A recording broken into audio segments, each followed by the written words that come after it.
Hey, let's play a game. Try to talk about your band without getting bit by a rattlesnake. It's funny when you walk off into a path like this and it says, watch out for rattlesnakes. Great. Well, I'm in California on a road trip. What the heck is going on with Live Island? 20 years ago, even before 20 years ago, really, this is our 20-year anniversary, kind of. I graduated high school in 2006. In high school, I had a band that meant a lot to me, Cage of Mind. Cage of Mind was my first grasp that something was wrong. You know, I'm growing up in the suburbs and I'm looking around me and I'm realizing, you know, we're just in this mental prison. And, you know, Cage of Mind, blah, blah. Metal band. We were on it since basically 2002 probably, which was, I think, my first year in high school. I mean, the first thing I did was found Kyle Paradis, you know, this big brooding motherfucker with a Tool shirt on, and he's in the drum line, you know, and, you know, I knew I needed somebody that could play like tribal, crazy shit, you know, bombastic, you know, which, you know, funny enough, I would connect with Matt, you know, later in life, you know, on a very similar note, you know, between me as a songwriter and a drummer, you know. By the end of high school, Cage of Mind's breaking up. We're all going different directions. Even Kyle and I to a degree, but we start another band. We find Rob and Jesse. Rob on bass, who's our current bass player, and Jesse, who was playing guitar at the time. God rest his soul. Jesse, even though he's not here anymore, is a big part of why and how we are who we are. So, you know, we're going to carry him with us forever. Jesse and Rob as one half, and me and Kyle as another half, formed this new band, Dry Season. Dry Season foreshadowing the end of the rock era. You know, it's just hard to find people who wanted to be in bands. It's hard to find people who wanted to be, you know, creative, and electronic music was just coming in, storming in. Dry Season held on for a year or so, played some awesome shows, and then Kyle and I had a falling out, and Rob and Jesse brought their other drummer up from Southern Oregon, where they came from, and Dry Season continued on. So maybe it was like a year with Kyle and a year with Ryan, the other drummer. Ryan was great. Sad that me and Kyle had a falling out.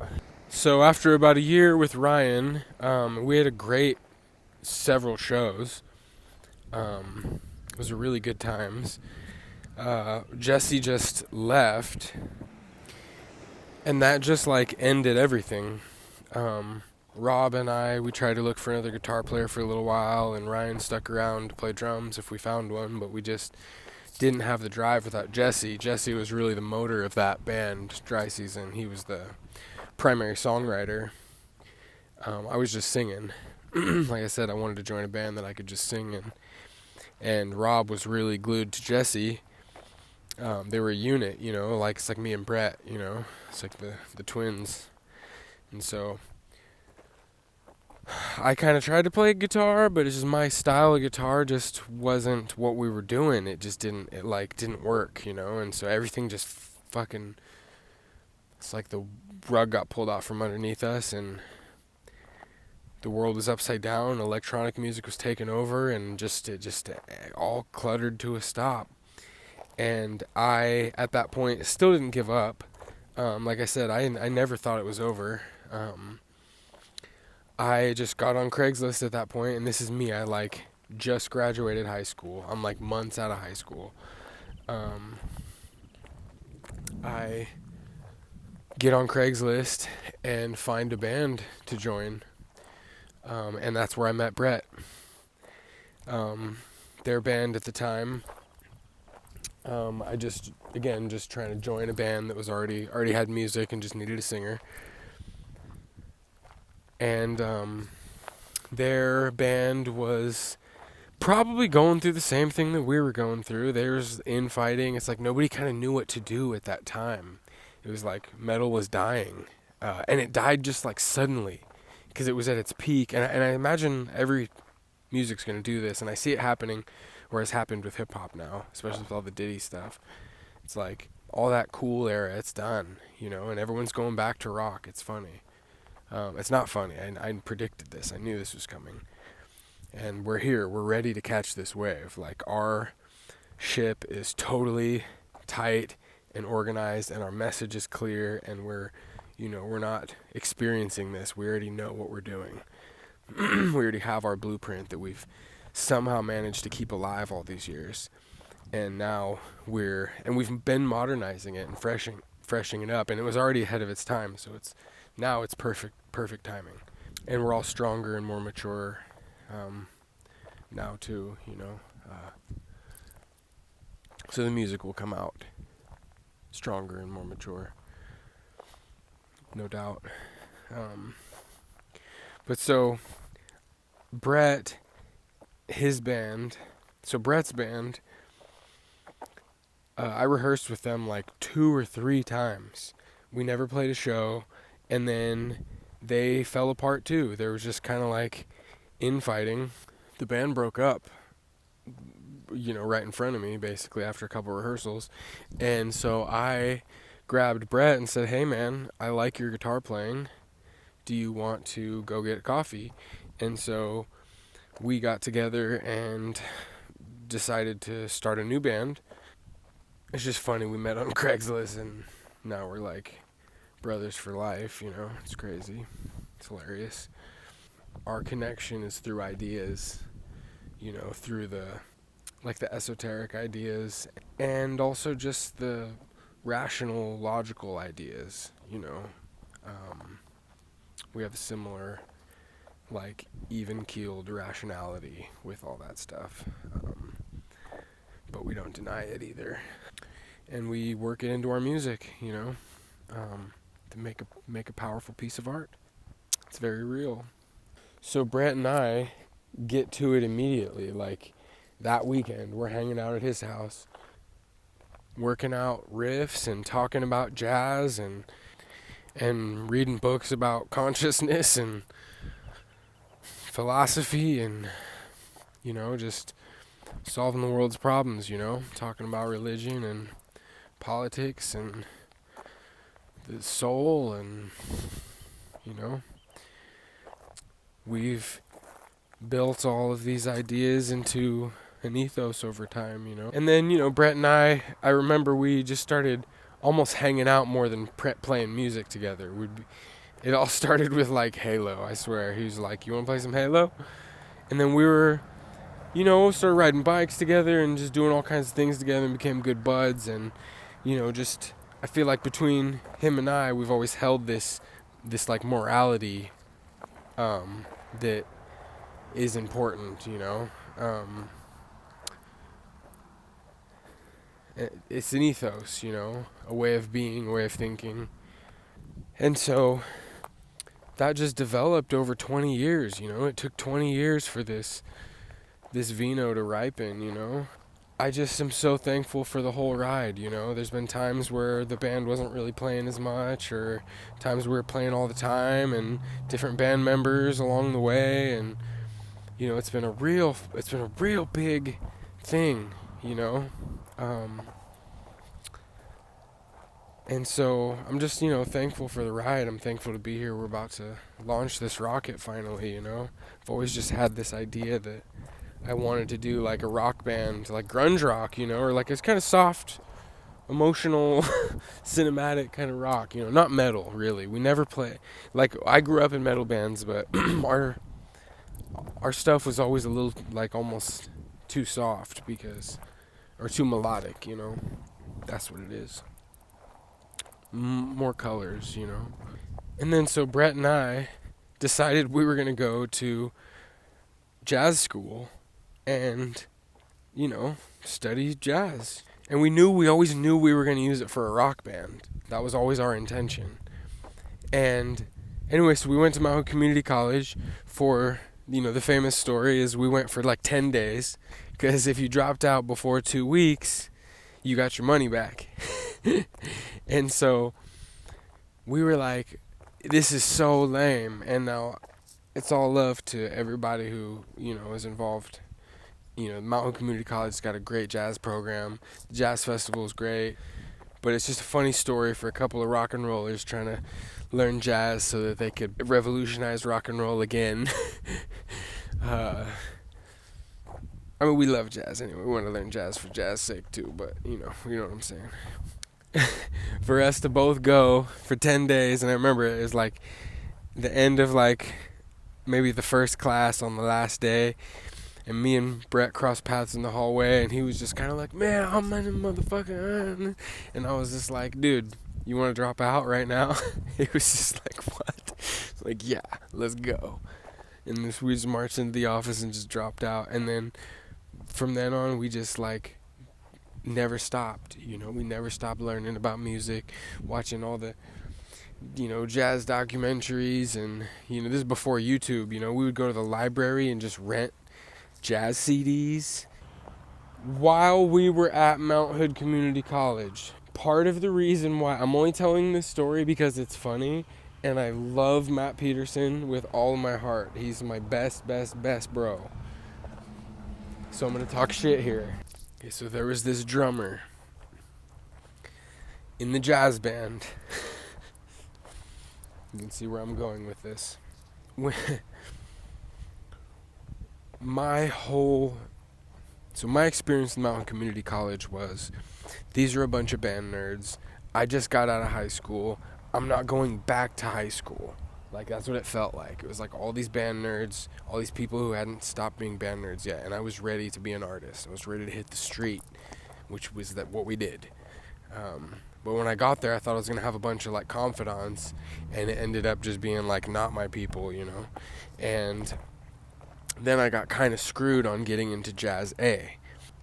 Basically, they told me I was better than the guy that they had, but they were not going to give me the seat because I was a freshman and it was his last year, and it wasn't fair to knock him down to Jazz B, blah blah. And that wasn't cool with me because this is college. I'm paying, right? I don't care. This is not about fair. Like, I'm paying, I'm better, I want the spot. Like, this is, is adult land now, it's supposed to be anyway. And so I was really upset about that. And then so I went to jazz band maybe 2 days. I tried it. I was pissed that I got bumped to Jazz B. And then I went to the class anyway and was pissed.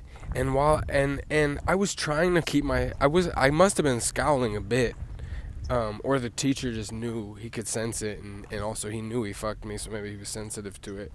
But he called me out in front of the whole class. He was like, Luis, like, are you okay? Like, are you doing okay? But like in a, kind of like, that way, like, you alright, And I'm like, yeah, I'm alright, motherfucker. And fucking put me in this goddamn pep band. Anyway, sorry. Jazz B at this time is like, it's it's kind of like in high school. Jazz A is the kids who are like really studying jazz, and Jazz B is the kids who are like would like to do extracurricular band stuff and want to play funky tunes and have fun, but like aren't really studying jazz at a heady level. And so they end up playing songs that have like one chord, and they're just funky fun, like pep band tunes, like. And I was that stuff really bothered me because that's not what I was trying to do, like funk rock, it's like no swinging, like it's not jazz, And so this fucking drummer, I love you. This fucking drummer doesn't know how to swing. He's a rock and roll drummer. He's going to fucking, good on him. He's actually just like me. Just like me and Brett.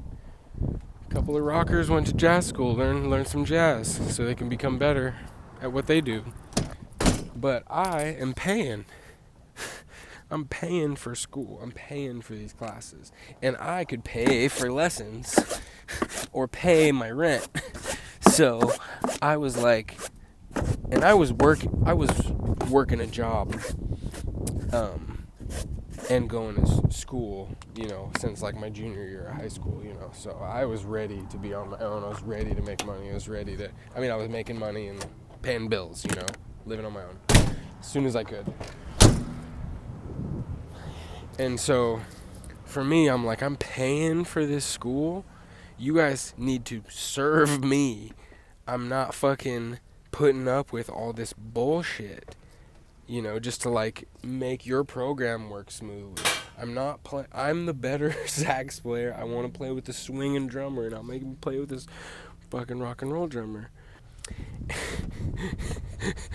I love you, Matt. I love you so much, bro. You know that. And so Brett and I drop out of school. We go back to the shed. Him and I, we're writing songs. We're, just acoustic guitars. Him and I, just chilling, drinking wine, working on the beginning of what Live Island songs are. And watching like Koyaanisqatsi, listening to Philip Glass and shit, And so it's the craziest thing. At a certain point, my dad comes to me with a phone number. He says, hey, this drummer who's a barista at my Starbucks that I go to says he knows you and he wants you to call him. It's Matt, the rock and roll drummer from Jazz B. So, okay. And I wasn't going to call him. And I held on to the number, but it's I almost could have not even called him, and that would have, and that's not how the magic stories work, it was just, it's that close, but it did happen, it did work, and now we're best buds, but it's I almost didn't even call him. I didn't know what I was doing, I didn't know, I don't know what I was doing. Didn't want to bring another member into this band where Brett and I kind of were figuring out, we didn't know what we were doing, and, anyway, and then so I ended up in the Starbucks, and he was like, hey, and pulled me aside, was like, let's jam, let's hang out, you like Tool? I was like, yeah, which was really, that's the connecting point from me and Kyle, way back in the day. It's I'm the guitarist, you're the drummer, do you like Tool? Yes, that's the story we're telling. Good, okay, on we go. And so he was like, do you like Tool? I want to get together. He was persistent, and I was like, you know what, this guy has a good heart, a good soul, I can tell. Let's give him a chance. And thank God that I did. And thank God that he saw whatever he saw in me. My dad gave me Matt's number. And then I wasn't even going to hit up Matt because I didn't even know what I was doing. Brett and I maybe had been jamming and working on things, but we're didn't know what we were doing. And maybe I think he had started playing with another band. And yeah. And I was off working on farms and stuff and just continued writing Live Island songs. But I kept in contact with Brett, and we would jam every once in a while, but he was mostly playing with this other band, Huxley, with Jeremy, which was awesome. And Jeremy was our other kind of cosmonaut over at Brett's house, we were the trio. Jeremy's a big part of this band, the ethos and the philosophy behind this band. So then Matt and I started teaching Matt the songs. Matt and I started hanging out a couple times a week, a lot. We'd hang out 3-4 times a week sometimes and just work on the tunes. And then I reached out to Brett because he wasn't really playing at that time or something, I can't remember, and I remember reaching out to him and being like, bro, I got us the drummer, I found the drummer. And So Brett came back and started playing again. You know, we've tried on lots of different bass players all over the years, but I always had Rob in the back of my mind. Because him and I had a special connection from Dry Season. We would like hang out outside of the band, you know, and I just always liked his heart, you know. So, and Rob knows what it means to be in a band. Rob wants to be part of the team. Like, he's not like nobody in this band is trying to take a solo or shine or be the, you know what I mean? Like, everyone's just trying to do their part and like work together to be in a fucking band, man. What that means, you know? So we continued on. Me, Matt, and Brett tried on lots of different bass players over the years. Gosh, we had so many different bass players. John ended up being our strongest, where we really performed our first like nice big show where we like played all the music and everyone was there and it like landed. And it was like the first time the prototype got off, you know, it like worked. It's like we were just testing our power source at that point, you know, in the basement, John's house. Everyone was there, packed, up the stairs and out in the kitchen and everywhere. And everyone just came and it was dead ass silent in that basement as we just played every fucking song. And people took the ride. It was heavy. It was like a heavy static in the air. You know, we played at Brick House. And then, you know, the songs were just too heavy and people didn't want to hear that shit. They wanted electronic music. They wanted jammy, fun, blah, blah. And so we started jamming and working on our own, you know, just kind of almost playing like rock jazz, like improvised rock, basically, at Brick House. We played like 3 hours of like improvised rock. It was good. It was great. Really made us strong. But then after a while, Matt and I got in a big fight. But I think there was just lots of tensions built up because it was like we were trying to keep rock alive when it just was like electronic music time. And we got in a big fight about some dumb shit and the band broke up. And so I, again, not gonna give up, I went and bought a computer and started learning how to record. And then that was like 2015. And then I made a version, like a demo of Atlas, because I didn't want to lose the songs, you know. It was my first thing I ever recorded, and that's what Atlas Suite is. And Brett's on that, and a bunch of friends are on that. I didn't put any credits on it, but a bunch of people are on it. But it's mostly me programming.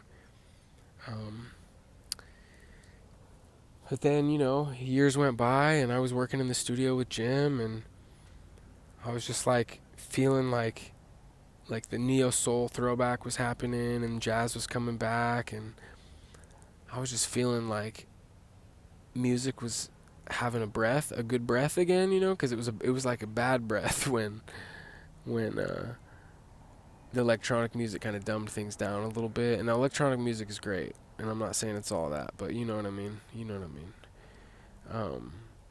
It just kind of became about candy, you know. And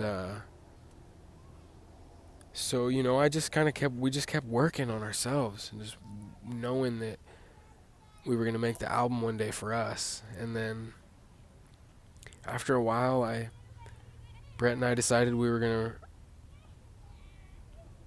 put the band back together. I remember feeling that, like, I was like, you know, this jazz thing is really cool, but it's getting stale, and something's going to come next, and what's going to come next? It's got to be rock next, you know? It just has to be the way that the flow goes, you know? And then it started happening. We started seeing it.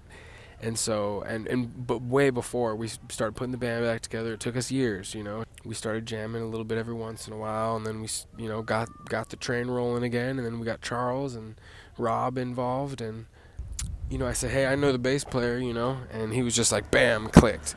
You know, personality-wise and everything, and then Charles too, you know, and, you know, so we spent about a year training those dudes up on the songs, and then we did our big show at Brick House, and then we did our show at Tabor, and now here we are. That was last year, and so now this year we got our big show booked for September 14th at the Get Down, and we're gonna actually do it with the horn section, because on the first album I programmed all the horns in, I mean, I played the saxes and flutes, but I had to program the brass.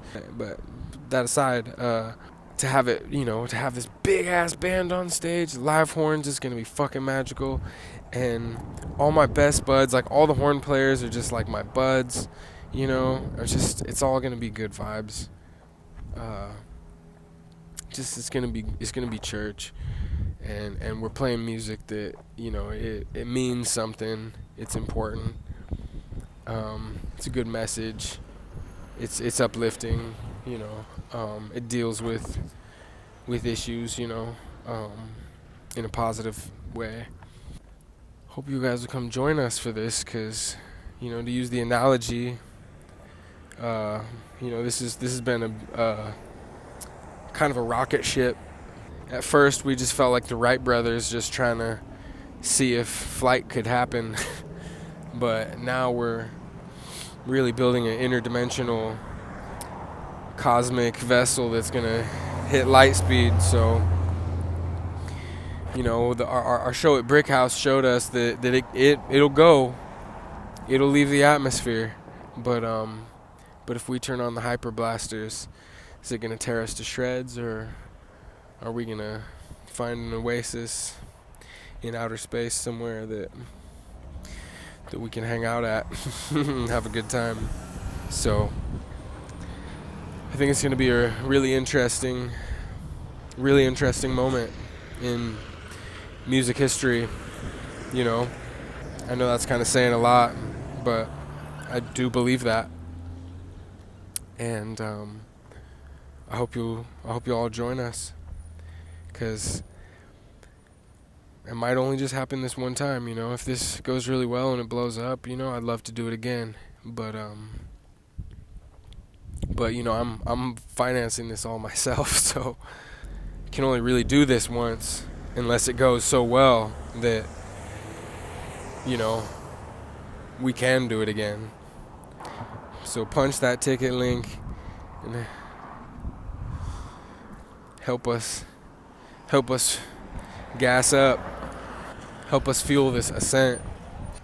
This is it. This is all I got. This is everything I got. I'm putting everything into this. I can't do anything more. It's on you now. If you can help fuel this, we can do it again. And honestly, we have 30 original songs I'd love to make, but this is just 7. So I'd love to do the next batch if this one goes well and we're able to.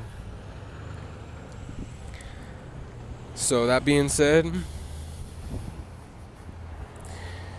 just want to thank you all for listening. Thank you all for caring. And in participating in this journey with us.